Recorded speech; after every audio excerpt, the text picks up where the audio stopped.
శ్రీమాత్రే నమ. శ్రీ గురుభ్యో నమ. శ్రీ మహాగణపతి దేవతాభ్యో నమ. నా పేరు చావలి ఉమాసుందరి. ఈ దేవి నవరాత్రుల్లో రెండో రోజైన గాయత్రి అవతారం గురించి చెప్పుకుందాం. గాయత్రి అంటే వేదమాత అన్నమాట. 4 వేదాల సారమే ఈ గాయత్రి మాత. అసలు గాయత్రి మాత ఎలా ఆవిర్భవించింది ఆవిడ గురించి చెప్పాలి అంటే చాలా విశేషం. అది బ్రహ్మదేవుడు ఈ సృష్టిని మొదలు పెట్టడం కోసం, యజ్ఞాలు హోమాలు చేయటం కోసం ఒక శక్తి కావాలనుకున్నాడు. ఆ శక్తి స్వరూపిణే ఈ వేదమాత గాయత్రి. ఆ గాయత్రి మంత్రం ఓం భోర్భువ స్వహ అనే మంత్రం ద్వారా ఉద్భవించిన తల్లి ఈ గాయత్రి మాత. 4 వేదాల సారంతో ఋషులు ఆవిడని వేదమయి, జ్ఞానమయి కూడా అనుకున్నారు. ఈ గాయత్రి దేవి స్వరూపము పంచముఖాలతో ఉంటుంది. 16 చేతులు, చక్కగా కమలంలో కూర్చుంటుంది ఆవిడ. ఈ గాయత్రి మాత హంసవాహనం కానీ గరుడ వాహనం కానీ మీద ఉంటుంది అని మన పురాణాలు చెప్తున్నాయి. గాయత్రి అంటే సత్యము, జ్ఞానము, ధర్మము, శక్తి యొక్క అవతారమే ఈ గాయత్రి అవతారం. ఈ గాయత్రి మంత్రం జపం వల్ల మనకి మనస్సు విశుద్ధి, ఆత్మకు శాంతి, జ్ఞానము, ఆయుష్ లభిస్తాయి. సూర్యకాంతి రూపమే ఈ గాయత్రి మంత్రం. సరస్వతి, పార్వతి, లక్ష్మి అంటే జ్ఞానశక్తి, ఇచ్ఛాశక్తి, క్రియాశక్తి సమ్మేళనమే ఈ గాయత్రి మాత. అందువల్లనే గాయత్రి మాతను వేదమాతగా, ప్రాణశక్తిగా కూడా చెబుతారు. అందుకని గాయత్రి మాతని మనం పూజ చేసుకోవాలి. ఎందుకు? జ్ఞానశక్తి జ్ఞానాన్ని ప్రసాదిస్తుంది, క్రియాశక్తి పనులు చేస్తుంది, మనకి ఆరోగ్యప్రదాయిని. అందుకని ఆ తల్లిని మనం పూజించుకుని ప్రార్థన చేసుకోవాలి.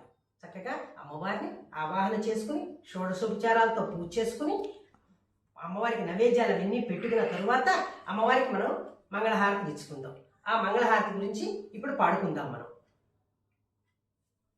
మంత్రస్వరూపిణి మంగళకారిణి, మంత్రస్వరూపిణి మంగళకారిణి, గాయత్రి మాతకిదే మంగళహారతి, మంగళహారతి.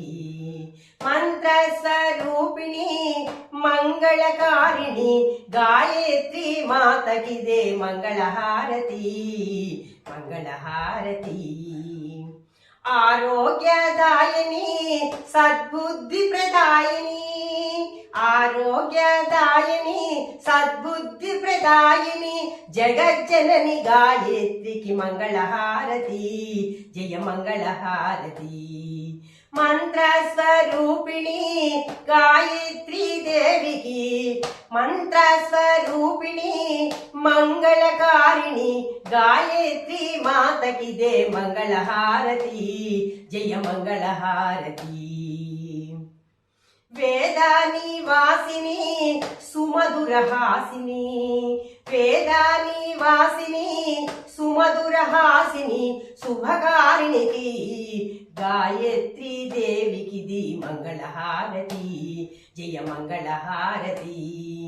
మంత్రస్వరూపిణి మంగళకారిణి, గాయత్రీ దేవికిది మంగళహారతి, జయ మంగళహారతి, శుభ మంగళహారతి, మంగళహారతి, శుభ మంగళహారతి.